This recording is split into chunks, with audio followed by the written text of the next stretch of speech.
Tatlong individual na sangkot sa pang-hold up ang nasakote ng mga operatiba ng Southern Police District sa Taguig City. Ang report mula kay Patrolwoman Ivy Corporal. Nasakote ng mga operatiba ng Southern Police District ang tatlong lalaking sospek na sangkot sa pang-hold up sa isinagawang spot operation sa C5 Road Tunnel Market sa Taguig City.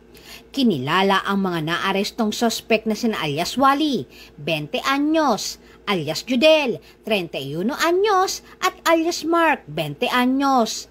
Nakumpiska mula sa mga sospek ang nakaw na cellphone, patalim, motorsiklo at iba pang gamit sa krimen. Nakatakas naman si alias Renzo na kasamahan ng tatlo na patuloy na tinutugis ng pulisya.